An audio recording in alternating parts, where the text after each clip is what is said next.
23,000 பள்ளிகள், 600க்கும் மேற்பட்ட கல்லூரிகள், நிமிஷா பிரியாவை காப்பாற்றிய அபூபக்கரின் இன்னொரு பக்கம் வாங்க விரிவா பார்க்கலாம். ஏமன் நாட்டில் சிறையில் இருந்த நிமிஷா பிரியா மரண தண்டனை ஒத்திவைக்கப்பட்டிருக்கு. கிராண்ட் முப்தி ஆப் என்று அழைக்கப்படும் காந்திபுரம் ஏபி அபூபக்கர் முஸ்லியரின் பங்கு முக்கியமானது. நிமிஷா பிரியா விவகாரம் மட்டுமின்றி கடந்த பல ஆண்டுகளாகவே இவர் பல்வேறு சமூக சேவைகளை தொடர்ந்து செய்து வந்திருக்காரு.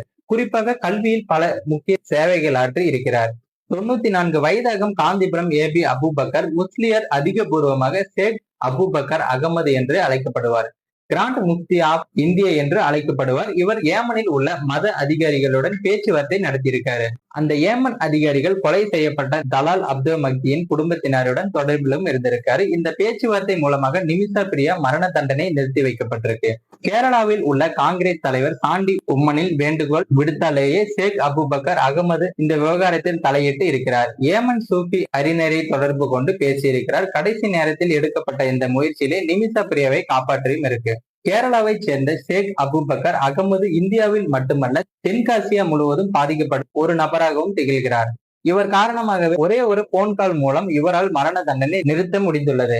மேலும் இஸ்லாமிய மதத்தில் முப்தி என்பவர் இஸ்லாமிய சரியா விஷயங்களில் சட்டப்பூர்வமான கருத்துக்களை ஃபத்வாக்கள் வழங்க தகுதியானவராக அறியப்பட்டிருக்காரு. மதம் மற்றும் தனிப்பட்ட விஷயங்களில் வழிகாட்டுதலை வழங்குகிறார்கள். கிராண்ட் முப்தி என்றால் ஒரு பிராந்தியம் அல்லது நாட்டின் மிக உயர்ந்த முப்தியை குறிக்கிறது. இதன் காரணமாகவே ஷேக் அபூபக்கர் அகமதின் கருத்துக்களை ஏமன் அதிகாரிகள் முக்கியமானதாக எடுத்துக்கொண்டுள்ளனர். நிமிஷா பிரியாவை காப்பாற்றியது மட்டுமின்றி ஷேக் அபூபக்கர் பல்வேறு கல்வி பணிகளையும் பல ஆண்டுகளாக செய்து வருகிறார். கல்வி மூலமாகவே சமூக ஒற்றுமை வலுவடையும் என்று அவர் கருதியிருக்காரு. இதனால் கல்வித்துறையில் மகத்தான பங்களிப்புகளை கொண்டிருக்காரு. நாடு முழுக்க பல்வேறு பள்ளி கல்லூரிகளை ஆரம்பிக்க இவர் உறுதுணையாக இருந்திருக்காரு.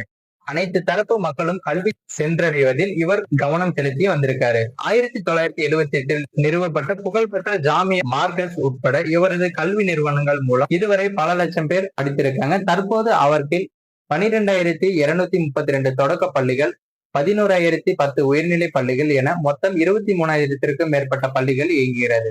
இது போக 638 கல்லூரிகளும் அவர்கள் இயங்கி வருவதாக காந்திபுர அலுவலக இணையதளத்துல தெரிவிக்கப்பட்டிருக்காங்க. இது மட்டுமின்றி பல காலமாகவே ஆதரவற்றவர்களையும் தத்தெடுத்து வளர்த்து வருகிறார்.